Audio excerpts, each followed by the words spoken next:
very big thank you to Professor Anthony van Niekerk. I think he's been pretty provocative and has raised some really thorny issues. And I think the Minister's timing couldn't have been better to take on some of the issues that have been put on the table. Thank you for that. And maybe a final round of applause before we move on.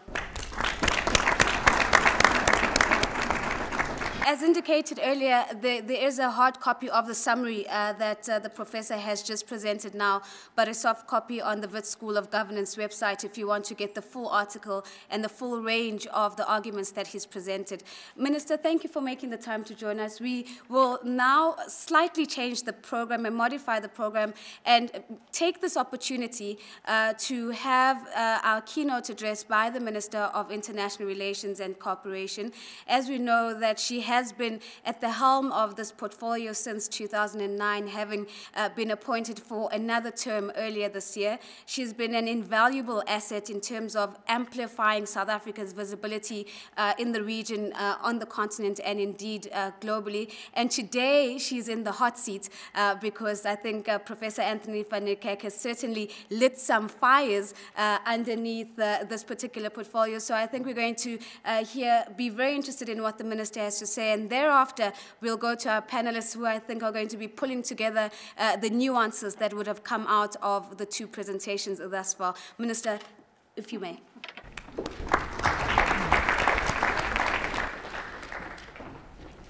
Well, Program Director, I don't know whether I should say I've been very, very fortunate not to be around when the professor was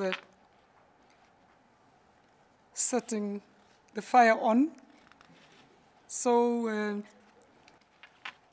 I saved myself that I'm going to have to respond directly to what he had said. But all I know is that you said he was setting the scene.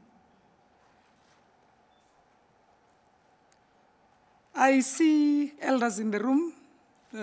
I see our former speaker and our elder brother, Max Sisulu. I see the Tambo family present here. I recognize all panelists.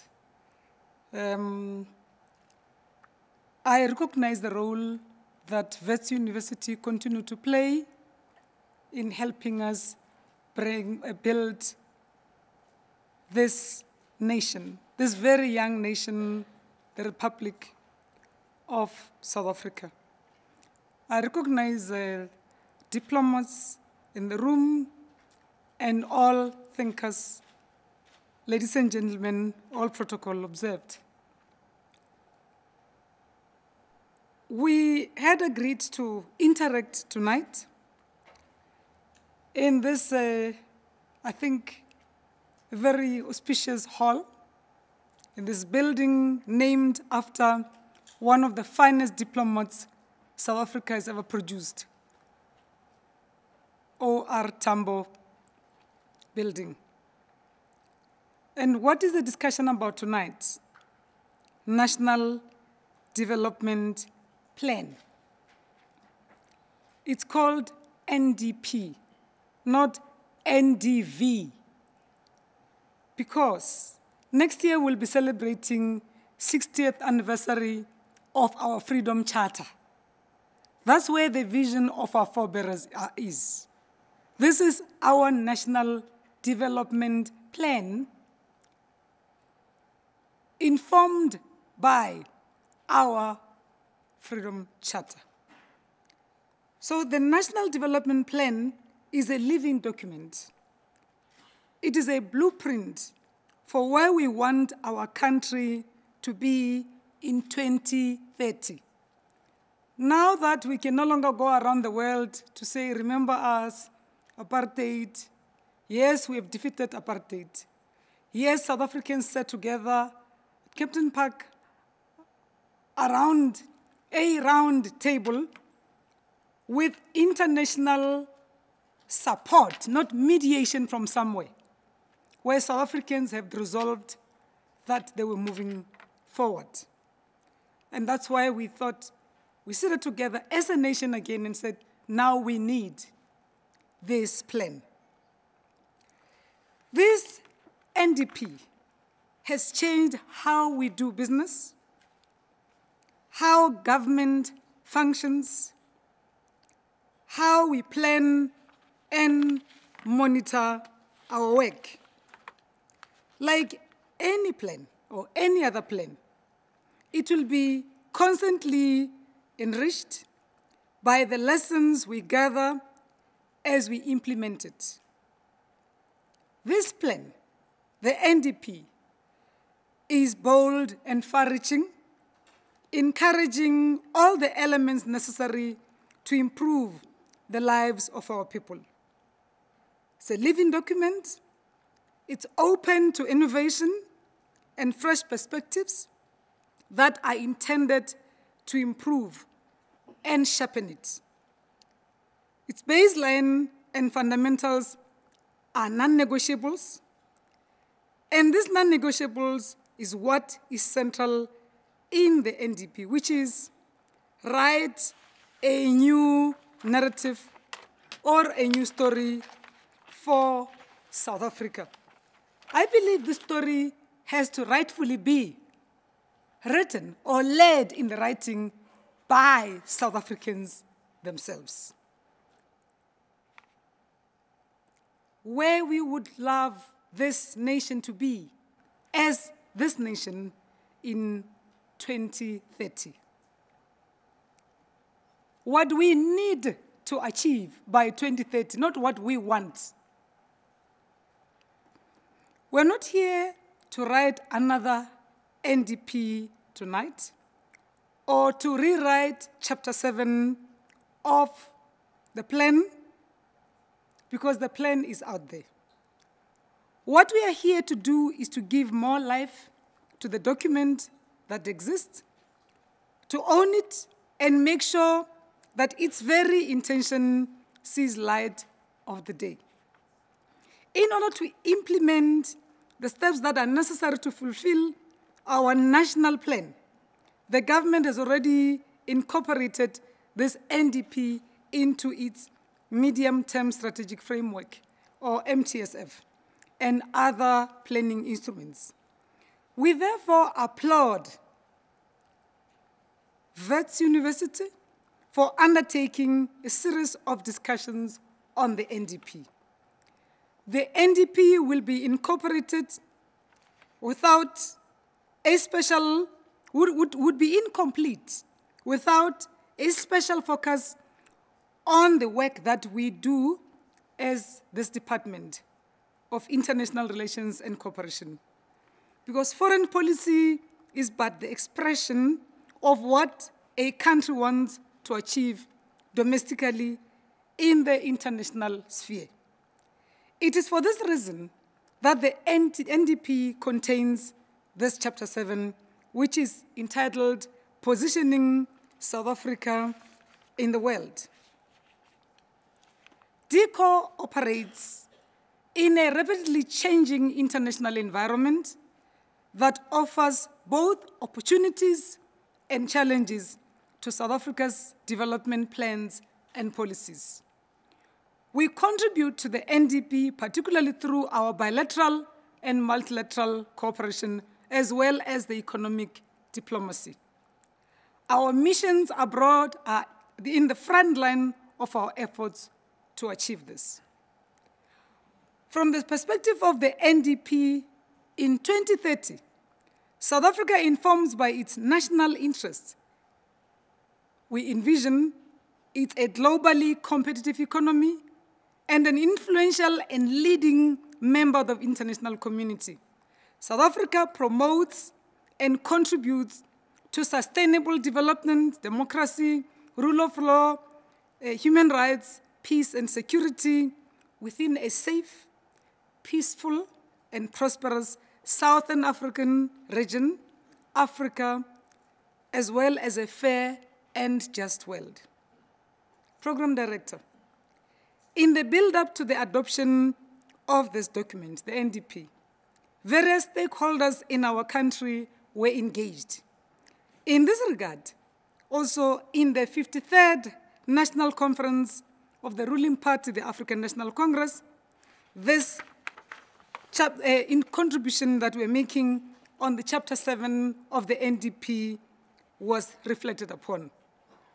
And the outcomes were that the NDP's content on international relations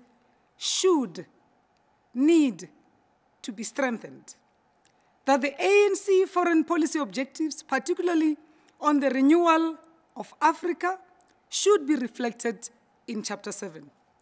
More emphasis be placed in the chapter on the need to change the political economy of Africa that still reflects the legacy of colonialism and neo-colonialism, particularly with respect to mineral and natural resources of Africa. The global economic recession, as depicted in the NDP 2030 plan, should be seen as an opportunity for Africa's development and unity for building an alternative continental and global economic system.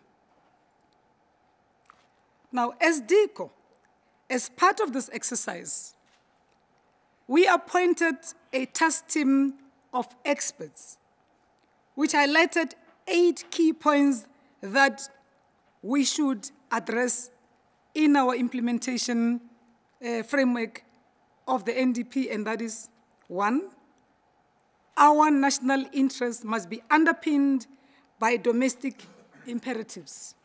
2, Africa is central to our foreign policy. 3, South Africa must have a stake in shaping new global rules and institutions to reflect concerns of South Africa, Africa, and the developing world. 4, support for multilateralism and reform of global governance. 5, boost regional integration in Southern Africa. 6, improve human security. 7, strengthen trade and investment ties. 8, strengthen coordination in foreign policy and include business, labor, and civil society. Program Director, ladies and gentlemen, our people are their own liberators. The freedom we're celebrating today was achieved because our people sacrificed life and limb. But we do that with full support of the international community. But above all, we should never be found wanting and forgetting that our people have always been and shall remain the drivers of their own destiny. In the MTSF of our government, our work falls under the Outcome 11, whose objective is, I quote, create a better South Africa, contribute to a better and safer Africa in a better world, close quote. The following NDP outputs, priorities that we have identified for Outcome 11 are: South Africa's national priorities advanced in bilateral engagements, an economically strengthened Southern Africa, political cohesion within Southern Africa to ensure a peaceful, secure, and stable Southern African region. A peaceful, secure, and stable Africa. A sustainable, developed, and economically integrating Africa. An equitable and just system of global governance. Strong, mutually beneficial South-South cooperation, and beneficial relations with strategic formations of the countries of the North. We believe that if we were to achieve our targets in each of the above priorities, we will go a long way towards realizing our NDP 2030. Program Director, the role of the economic diplomacy remains central to repositioning South Africa in the world and ensuring that our international relations continue to support our efforts to deal with domestic challenges such as unemployment, poverty, and inequality. Economic diplomacy, to grow the economy and create jobs, is fundamental to the implementation of South Africa's foreign policy to the benefit of the people of our country, our region, and our continent. South Africa must therefore identify specific beneficial inward and outward trade, manufacturing, and industrial niches globally in order to harness strong growth by its partners. Links must be developed and maintained between identified partner countries and the African continent. South Africa must work within and with African countries to ensure that these are mutually beneficial trade relations. Finance and access to financial resources will remain key to service delivery and some of the mega projects in strategic areas such as transport and energy infrastructure within South Africa and across the continent.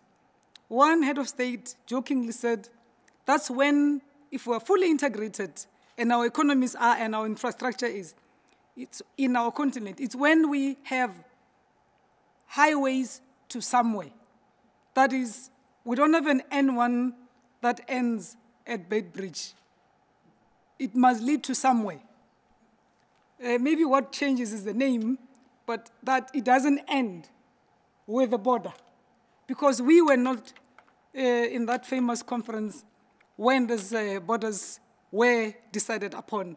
And our people, if you keep raising the fences higher, they just keep walking the way they've always walked. A few days ago, we were in Botswana with President Zuma, and we had a very unique request from some people who speak Setswana, who are South African, who just wanted to go early hours of the morning into Botswana to bury their priest and come in the evening. And they did not understand why they needed passports. We said no. They said no, they don't need passports. They just want to cross over in the morning and bury the priest of their church, which operates in a place nearer the cross-border called Tsidila-Mulomo, to the other side of Botswana. They don't need passports. They don't need to go through anything. They just want day passes to just go bury their priest and come back. So integration and economic integration requires that we harmonize policies between South Africa's regional partners, especially in SADC, in SACU, and focus on the tripartite free trade area that we had initiated, that of COMESA, EAC, and SADC, just to give but one example. Coordination and cooperation must be strengthened across national institutions responsible for making foreign policy, conducting international relations, and promoting foreign trade. This includes strengthening institutional capacity across government, as well as drawing areas like science and technology, culture and education closer to foreign policy making. A significant accomplishment of post-apartheid South Africa has been to move the country from its pariah status to its current standing as a valued and respected player in the world, in world affairs. It is for this reason that the country today enjoys cordial relations with states in all corners of the world and every tier of the international relations. Most countries continue to support South Africa's reconstruction and development efforts, while excellent progress has been made in aligning development cooperation agreements with South Africa's national priorities. Last week, Friday, I hosted my counterpart, the Foreign Minister of Germany, in this building, who had come to confirm that Germany would continue supporting South Africa's NDP and whatever plans that this government has on development support to a tune of R1 billion. To have a foreign minister coming here to say specifically, this is what we want to give endorsement to, was quite heartening. We are a key player in multi-stakeholder cooperation for development. In this regard, the establishment of SATPA, or South African Development Partnership Agency, will strengthen our coordination and cooperation on developmental projects of common interest. Because some third-party countries are now coming to us to say they would want to support our initiatives of peace and security in the continent. They don't want to take the lead, but they want to support programs that South Africa leads. Now, therefore, it is essential, however, that policymaking remains in touch with South Africa's capabilities and regional objectives. Given the pressing domestic priorities, the country's role in international negotiations must focus on investments, diversification, and continued progressive development in infrastructure, agricultural value chain, mining value chain, the green economy, manufacturing sectors, and tourism, and certain high level of services that are informed by Ubuntu, that South Africans are known for. That's our brand. We are the Ubuntu brand. We need not be shy on this. We can now also say that in strengthening our implementation of the NDP through Operation Phakisa, we must include oceans and its resources in our Blue Economy initiative. South Africa plays a pivotal role in issues affecting Global South, where IPSA, BRICS, BASIC have joined established voices like the non-aligned movement in shaping new direction in interstate relations. South Africa's focus on its relations with BRICS is of particular importance. Whilst links with ASEAN, with Mercosur, the new grouping called CIVETS, cannot be ignored. Countries of Europe and North America remain of strategic importance for attainment of South Africa's national priorities as major actors in the regional as well as in global politics and economics through their membership of the P5, the European Union,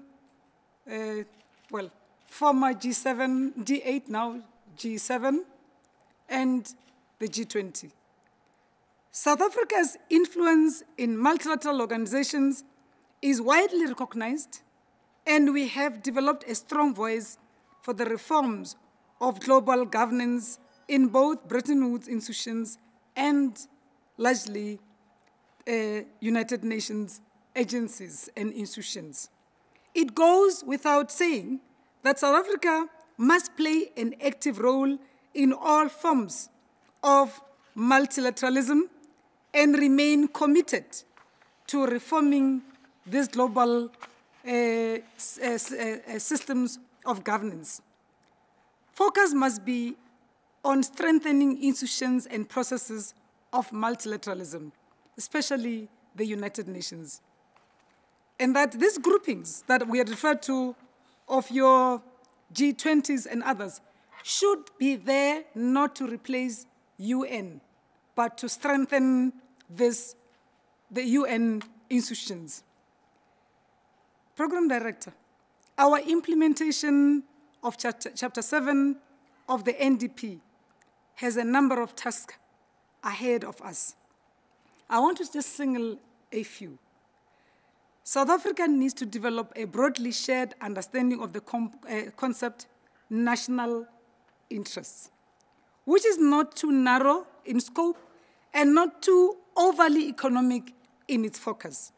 This concept needs to be both critically examined and discussed for the development of common national objectives essential for international and domestic policy. This is essential both for the effective implementation of government's mandate as well as to coordinate and forge a common understanding across all government departments entities, and institutions of higher learning like VETs and many others that engage in international relations and cooperation. Those who travel a lot around the world, like me and many other suspects in the room, would tell you that there are countries, big and small, but largely in smaller countries, where as you arrive at the airport and take a taxi to your hotel, and you engage with the taxi man that has got nothing with running of government, you can really learn just so much about what national interest of that particular country would be about. I am praying that one day I have a similar experience in my own country. We must therefore continue a wider dialogue of this animal called national interests, which then give meaning to our Freedom Charter and also say something about how we all want to contribute to the implementation of our National Development Plan. In order to reflect on South Africa's status and its standing in the world, the country's national interests cannot simply be framed within the paradigm and realism or idealism. If the country is to find its own voice in international affairs, the opportunities offered by diplomacy of Ubuntu should be seized. Because the other thing that I really am very proud about my country and my people is as you land in whichever destination, at whichever airport in the world, all you have to say is that I am South African. And you'll see the warm reception and respect that comes with just mentioning that you're South African. You don't have to be a professor or a minister. You just have to be South African. Because then there's an immediate expectation that you represent this brand, Ubuntu. So this is what we should all be very proud of. This has played a major role in liberating our country and should continue being part of the fabric of our national consciousness in the process of building transformation and nation building. The strategic assessment of our country's current and future diplomatic footprints across the world is an ongoing exercise that must continue. I also have learned that we must not misrepresent South Africa and refer to ourselves as a soft power. We are not a soft power. We are also not we don't go around provoking fights or wars. We do follow processes of mediation, of peacemaking, of peace building, of intervention when there's a need for us to do that, as we had agreed to become one of the 11 volunteers if there's a need for us to do so on our continent. But we are not the types to run away after all is said and done if there was a need for an intervention. We will be there and we stand counted on the post-conflict reconstruction of a country that would have gone through an unfortunate situation of a war. So therefore, as we assess the costs and benefits of maintaining and expanding South Africa's reach out there in the international community and in the world, of our 126 missions, what should be raised about whether we should be where we are is first to remember where we come from and what we are about and what we seek to defend as a nation. Understanding and appreciating and explaining the notion of national interest and its role as a tool of diplomacy. I just want to reiterate that there's no national interest of South Africa divorced from our neighborhood and all the things I've said. These are intertwined because we are an integral part of this mother continent, Africa. So understanding South Africa's place on the continent in the context of African geopolitics also quite critical, clarifying South Africa's role in the world and outlining South Africa's role in multilateral relations. Ladies and gentlemen, fellow South Africans. My name is Maite, so I claim to be no expert on international relations. I am just here, passing, also wanting to make a humble contribution on this journey that we all have to contribute towards. We did not sit somewhere in some corner and wake up one morning and we're told South Africa is now free. We all contributed in kind. This is the time that we have to rise up and defend the gains of our freedom. We value this engagement. We thank Wits University for this initiative, which is very timely as it happened at the time when we are putting all hands on deck, implementing the NDP. The questions that you will ponder are very relevant to us because this is about us. It's about the future of this country. It's about where we would want to be and whether we want to stand counted. We also have to be doing this, remembering that this is how we will be contributing to vision, if you like now, Agenda 2063 of the African Union. I have been saying in other forums that I am very confident I'll be around in 2063 to witness the dream of the vision of Kwame Nkrumah of a free, secure, and safe, and developmental Africa. That will be in May 2063. I will be sitting somewhere closer to where Bramex is sitting, but much older than him, then in 2063. And I think I will be respectively being referred to as an elder because I will have made some little contribution. I don't know. I think the panelist members, many of them who are as optimistic as I am, would also still be around, including Madam Prex Govender.